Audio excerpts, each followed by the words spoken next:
여러분, 생명체의 특징이 있다면 무엇일까요? 그것은 바로 성장한다는 것입니다. 생명체라면 성장을 하다가요, 어느 정도 기간이 지나면 성장을 멈추고 또한 노쇠하는 때가 오죠. 그리고 노쇠를 이어나가다가 결국은 그것 자체가 허물어져서 죽게 되는 때가 오게 된다는 것입니다. 우리 인간도 이것은 마찬가지인 것입니다.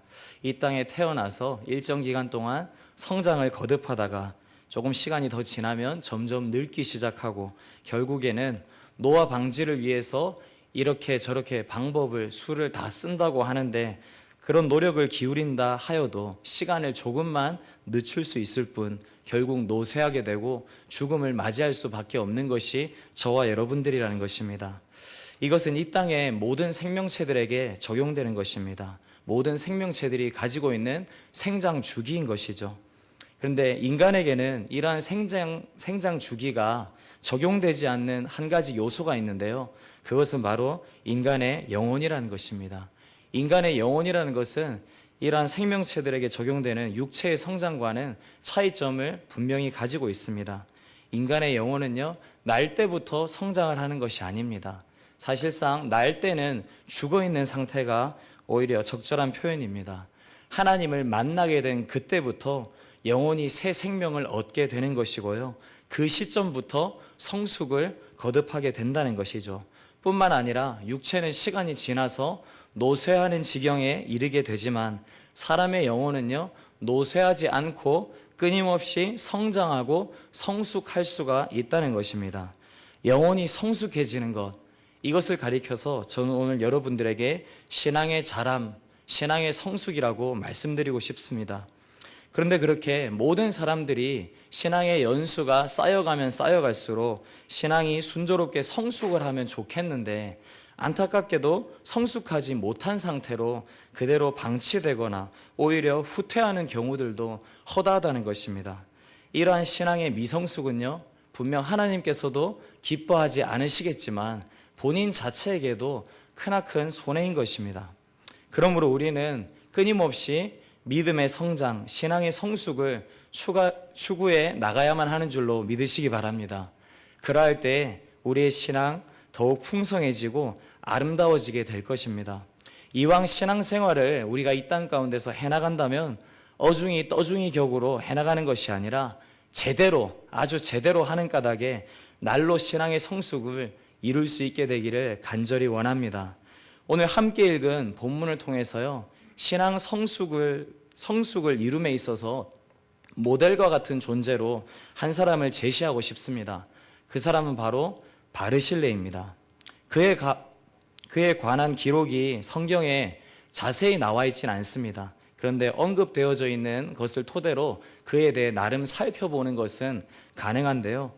우리 함께 31절과 32절을 같이 읽어보겠습니다. 시작. 길르앗 사람 바르실레가 왕이 요단을 건너가게 하려고 로글림에서 내려와 함께 요단에 이르니 바르실레는 매우 늙어 나이가 80세라. 그는 큰 부자이므로 왕이 마하나임에 머물 때 그가 왕을 공개하였더라. 아멘. 이 구절의 근거에서요, 그의 프로필을 한번 살펴보자면요, 그는 일단 길르앗 지방에 거하는 큰 부자였다고 이야기를 하고 있습니다. 한마디로 그 지역에 있어서 유지격이었던 것이죠. 아마 그는 정말로 남부러울 것 없이 행복한 삶을 살아가고 있는 사람이었을 것입니다. 그런데 그가 오늘 성경에 기록되었던 이유는 무엇인가? 그가 부자였기 때문에 오늘 본문에 기록되어진 것이 아니라 바로 그가 가지고 있던 신앙 때문이었습니다. 그의 신앙이 어떠하였다고 오늘 본문이 우리에게 알려주고 있는 것일까요? 한마디로 말하자면요, 그의 신앙은 완숙한 신앙이었던 것입니다. 신앙 성숙의 단계에 있어서요, 세 단계로 나눈다고 할 때 이렇게 나눌 수 있을 것 같습니다. 바로 미숙, 반숙, 완숙. 네. 계란 요리 좋아하시는 분들이라면 두 번째, 세 번째 언급된 단어들이 친근하실 것 같은데요. 미숙이라고 하면 무엇일까요?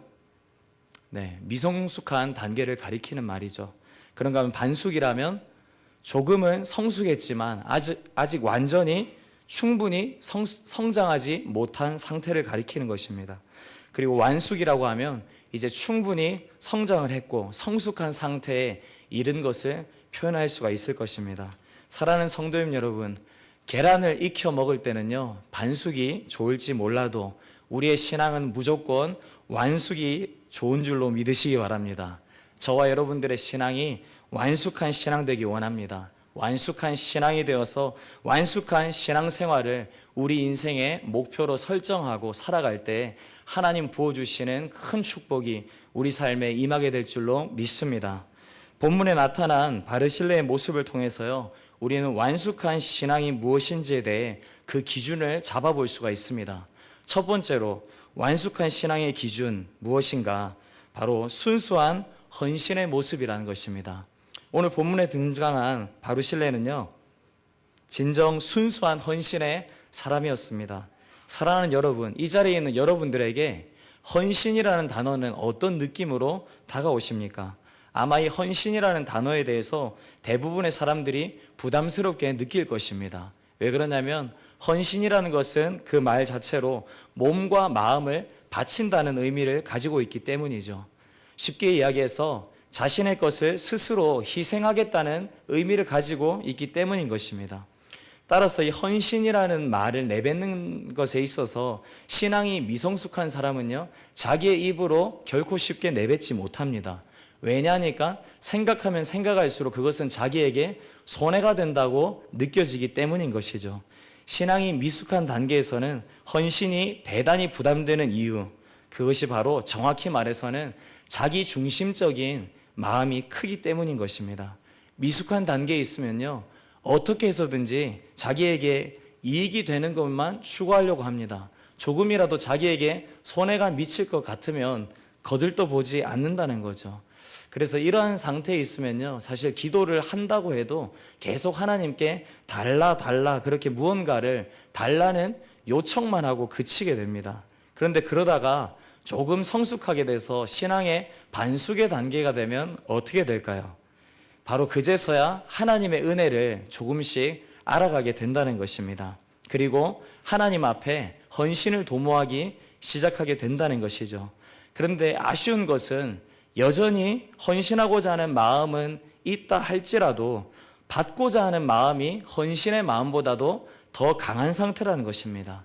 그래서 하나님께 대해서 무언가를 받을 수 있지 않을까 하는 기대 심리를 가지고 접근하려고 합니다. 내가 이만큼 열심히 했으니까, 이렇게 하나님을 위해서 무언가를 열심히 했으니까 하나님께서 이것대로 내게 보상해 주시겠지 하는 마음으로 하나님께 기대 심리를 가지고 접근하게 된다는 거죠. 그런데요, 그렇게 신앙생활을 하다가도 이제 미숙의 단계를 지나 정말로 성숙하게 된 완숙의 상태에 이르게 되면 어떻게 될까요? 이때에는요, 하나님께 무언가를 기대하기보다는요, 이미 받은 은혜 그 자체에 대해서 감사하기만 합니다. 받은 은혜를 날마다 생각하면서 날마다 헌신을 하나님 앞에 다짐하게 된다는 것이죠. 하나님이 이제부터 내게 더 주시든 더 주시지 않든 그것 자체는 아무런 상관이 없는 것입니다. 그저 받은 은혜가 너무 커서 앞으로 하나님 앞에 더 크게 헌신 못할까 봐 그 마음의 부담 때문에 하나님께 죄송할 따름인 것입니다. 이 마음 상태를요, 아주 잘 표현해주는 성경 구절이 있는데요, 시편 116편입니다. 우리 한번 앞에 스크린을 보시고요, 함께 읽겠습니다. 네, 우리 시편 116편 12절 말씀 함께 읽겠습니다. 시작. 내게 주신 모든 은혜를 내가 여호와께 무엇으로 보답할까? 아멘. 저와 여러분들의 고백되길 간절히 소원합니다. 하나님께 대한 은혜가 너무나 커서 이미 주신 하나님의 은혜를 내가 어떻게 보답하면 좋을까, 그렇게 고민하고 애를 쓰는 마음 중심이 묻어나는 시편 기자의 고백인 것이죠. 내가 일평생 아무리 애를 쓴다 하여도 이미 받은 은혜 결코 갚아낼 수가 없구나, 그 은혜가 얼마나 큰 것인지를 잘 아는 인생이고, 뿐만 아니라 하나님 이후에 내 인생 가운데 더하여 주시지 않는다 할지라도 섭섭할 것 없는 완전한 신앙의 성숙을 이룬 인생의 고백인 것입니다. 성경에 등장하는 인물들 중에요, 귀감이 되는 많은 인물들은 두 부류입니다. 반숙 단계에 있는 사람들, 그런가 하면 완숙 단계에 있는 사람들. 이 시간 잠깐 반숙 단계에 있는 사람들로서 한나를 여러분들에게 소개해 드릴까 합니다. 사무엘상 1장에 등장하는 한나의 기도를 통해서 우리에게 잘 알려져 있죠. 잘 알고 계시는 것처럼 한나는요, 불임 여성이었습니다. 자식이 없었는데요. 고대 이스라엘 사회에서 자식이 없다는 것, 특별히 아들이 없다는 것은 대단한 고난이고 고통이었습니다. 그 고통에서 벗어나기 위해서 한나가 아주 절박하게 기도를 드렸죠. 아들을 달라고 날마다 통곡하며 기도했습니다. 그리고 워낙 절박하다 보니까 하나님 앞에 서원까지 하면서 구했습니다. 그 서원의 내용이 무엇인가 하니까 내게 아들을 주신다면 이 아들 잘 길러서 앞으로 제사장 후보생으로 하나님 앞에 드리겠다고 약속을 한 것입니다. 한나가 그렇게 하나님 주시는 복을 좇아서 아들을 얻게 되었죠. 그 아들이 바로 사무엘입니다. 이 사무엘이 젖을 떼게 되자 한나가 이 사무엘을 데리고요, 엘리 제사장에게 찾아가 이제 제사장 수업을 받게 했는데요. 그때 한나가 고백한 말입니다. 우리 함께 사무엘상 1장 28절 앞에 스크린 보시고 같이 읽도록 하겠습니다. 시작. 그러므로 나도 그를 여호와께 드리되 그의 평생을 여호와께 드리나이다 하고 그가 거기서 여호와께 경배하니라. 아멘. 하나님께서 자신의 기도에 응답하시고 아들을 주셨기 때문에 서원한 대로 하나님 앞에 아들을 바치겠다는 고백인 것이죠. 이 한나의 간절한 기도는요, 우리의 기도 생활에 있어서 큰 도전을 주는 것임에는 틀림없습니다. 서원을 하고 그 서원을 이행했다는 것 자체가 대단히 훌륭한 모습이기 때문인 것이죠.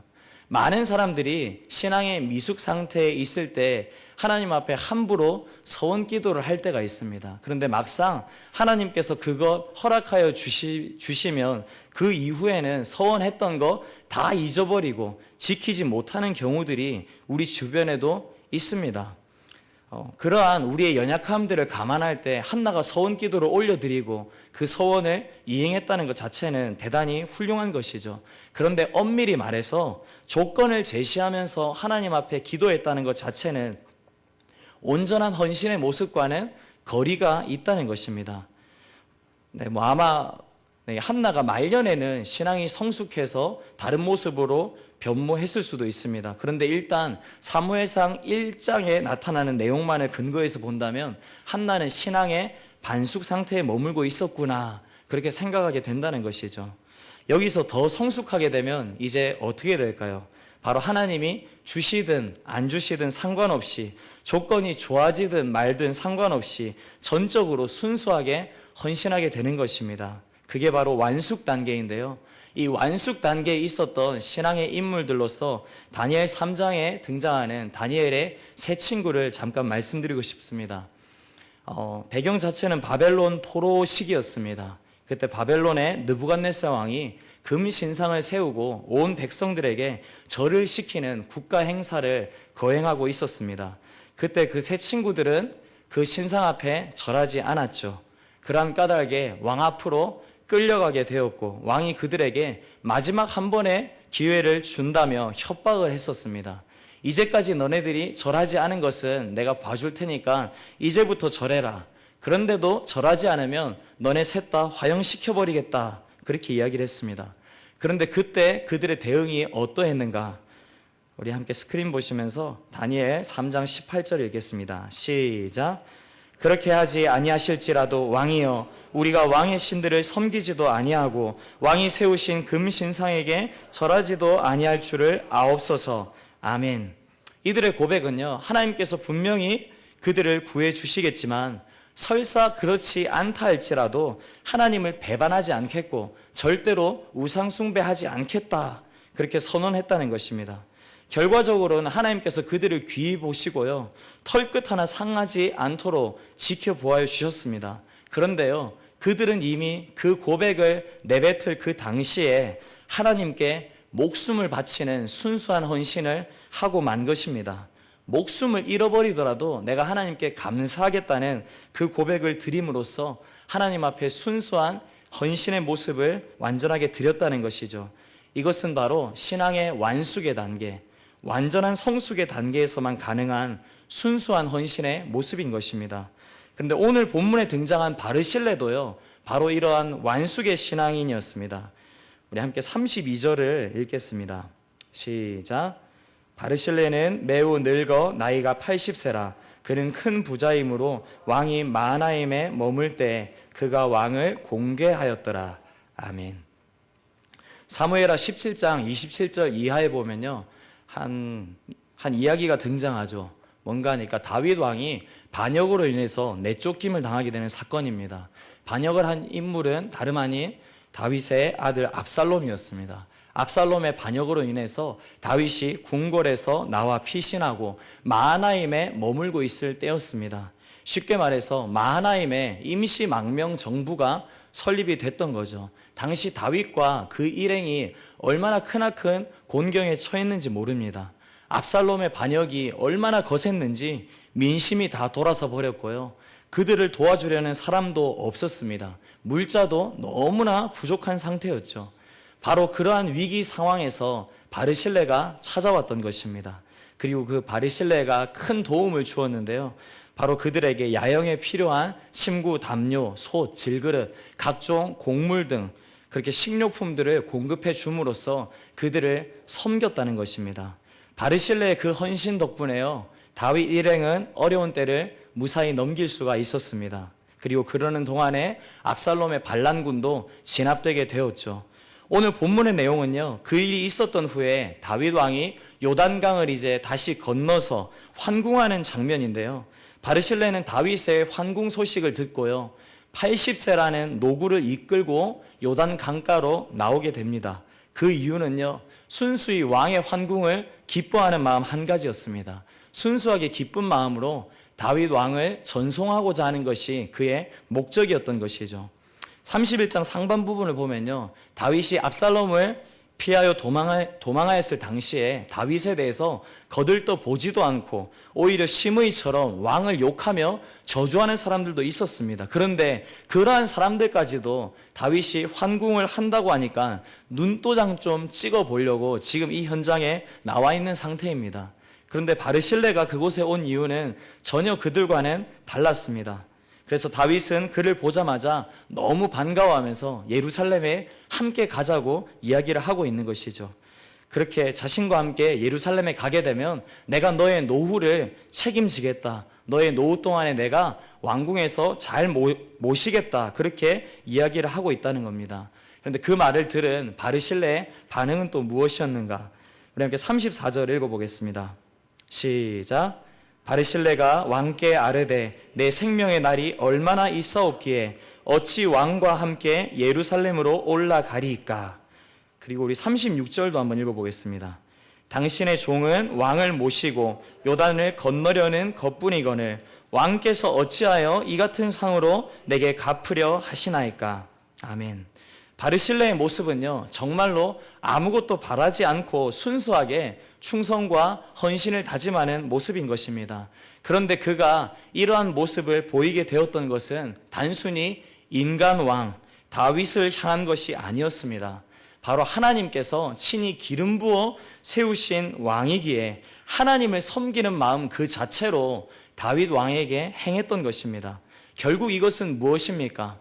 바르실레가 다윗에게 호의를 베푼 것처럼 보여지지만 이것은 사실 하나님을 향한 하나님께서 받으신 바르실레의 순수한 헌신이었던 것입니다.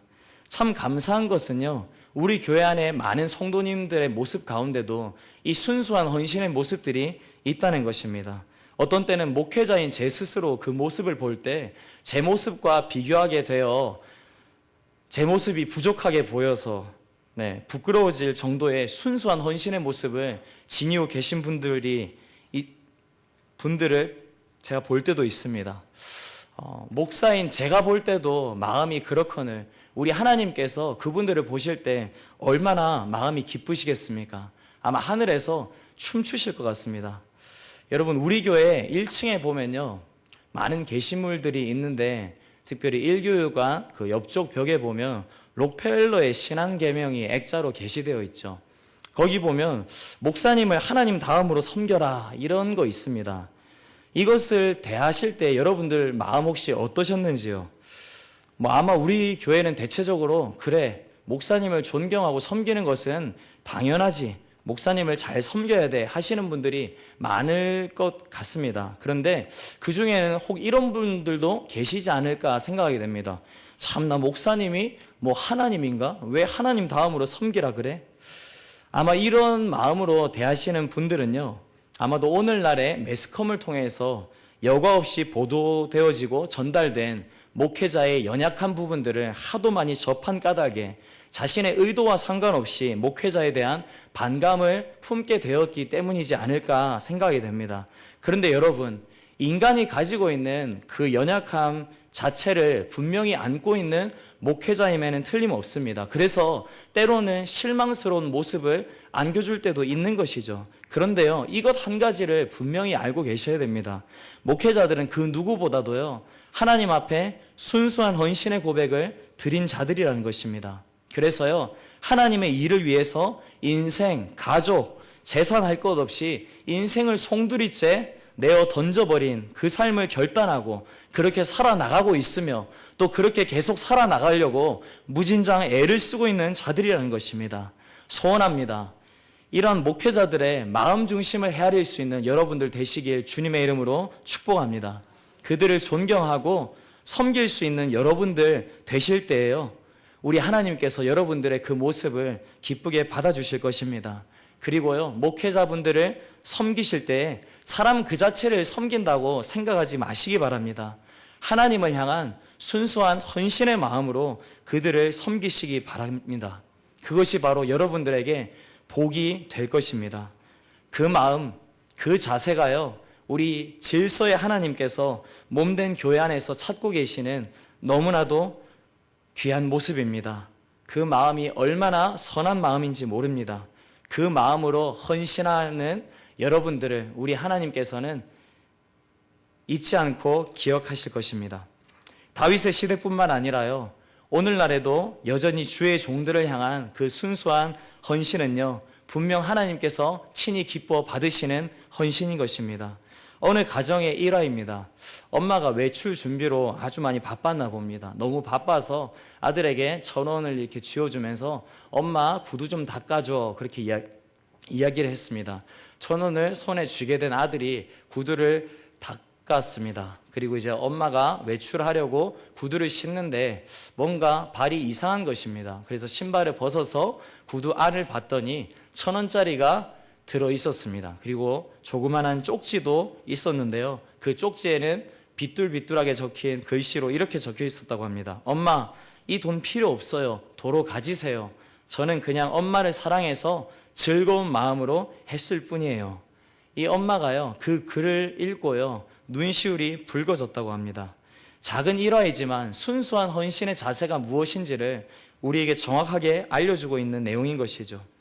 우리가 신앙생활을 하면서요, 하나님께 받은 은혜가 이미 너무 크기 때문에 아무런 보상을 기대하지 않고 하나님 앞에 전적으로 충성하고 헌신하는 것, 그게 바로 완숙한 신앙의 모습이라는 것입니다. 소원하기는 이 자리에 함께하는 저와 여러분들 모두가 이 완숙한 신앙에 이르게 되기를 주님의 이름으로 축복합니다. 완숙한 신앙의 첫 번째 척도, 그것이 바로 순수한 헌신이라고 했습니다. 그렇다면 두 번째는 무엇일까요?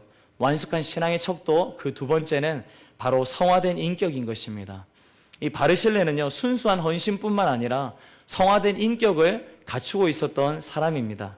그래서 완숙한 신앙인이라 평가하기에 부족하지 않은 것이죠. 성경은 특별히 하나님의 백성된 우리에게 어떠한 것을 요구하고 있는가? 우리 앞에 스크린 보시고요, 함께 레위기 19장 2절 말씀 읽어보겠습니다. 시작. 너희는 거룩하라. 이는 나 여호와 너희 하나님이 거룩함이니라. 아멘. 우리가 하나님의 자녀가 되었다고 한다면, 백성이 되었다고 한다면요, 당연히 거룩하신 하나님을 닮아야만 하는 것입니다. 우리가 구원받은 것은요, 십자가 대속의 은혜를 믿는 믿음 그 자체로 이루어지게 된 것이지만 그 이후에 죄와 치열하게 고군분투하며 싸우고 거룩한 하나님의 형상을 이루어 나가야 함이 마땅한 것이죠. 이를 가리켜 성화의 과정이다, 그렇게 이야기를 하는데요, 이것은 모든 주의 성도들이 평생 가운데 추구해야 될 과제인 것입니다. 그리고 이 거룩함의 추구는요, 사실 우리를 택하시고 자녀 삼으신 하나님께서 우리를 향하여 두고 계시는 그 목적 자체인 것입니다. 우리 로마서 8장 29절 한번 스크린 보시고 같이 읽어보겠습니다. 시작. 하나님이 미리 아신 자들을 또한 그 아들의 형상을 본받게 하기 위하여 미리 정하셨으니 이는 그로 많은 형제 중에서 맏아들이 되게 하려 하심이니라. 아멘. 우리 하나님께서요, 저와 여러분들을 가족으로 부르신 줄로 믿습니다. 하나님께서 우리의 아버지가 되시는 것이죠.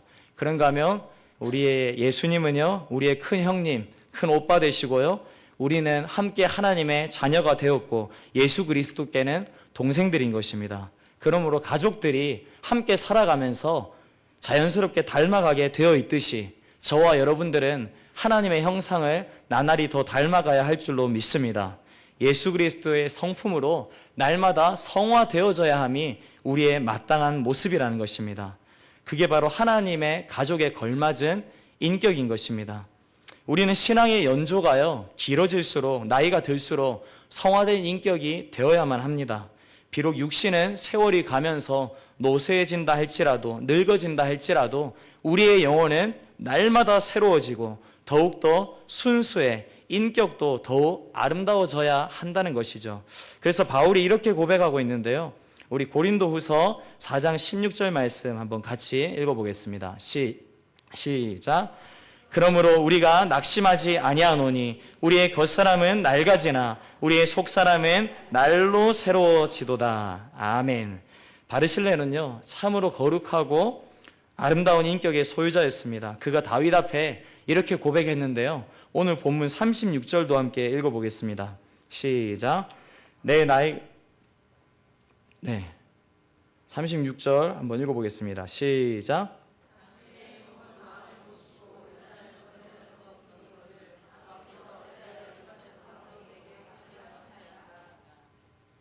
네. 왕이 궁궐에 모셔다가 잘 대접해주겠다 그렇게 이야기를 했었죠. 얼마나 좋습니까? 이제 나이도 지긋하고 나이 80이라고 하면 섬김 좀 받고 대접도 받을 수 있는 나이지 않겠습니까? 네, 않겠습니까? 그런데 겸손한 인격을 소유했던 까닭에 자기 자신에 대해서 한껏 낮추었던 바르실레의 모습이라는 것이죠. 심지어 왕에게 자신이 누를 끼치는 존재라고까지 그렇게 이야기를 하고 있습니다. 그리고 무엇보다도 이러한 자세는요, 왕에게 잠깐 보이고자 가면을 쓰고 보여주는 모습인 것이 아니었다는 것입니다. 오랜 시간 신앙생활을 하면서 하나님 앞에 다듬어진 인격, 성화된 인격, 고상한 인격에 드러남 그 자체였다는 것입니다. 이러한 바르실레의 완숙한 신앙의 모습, 완숙한 인격의 모습과 비교할 때 우리 자신의 모습은 얼마나 부끄럽고 연약한지 모릅니다. 열심히 나름 우리가 헌신을 이어나가고 있다고 하는데, 그죠? 가끔씩은 때로는 다른 사람들이 이 헌신 알아주지 않는다고 느낄 때에는 일시적으로나마 서운한 마음이 들 때도 있는 것이 우리들의 마음인 것이기 때문입니다.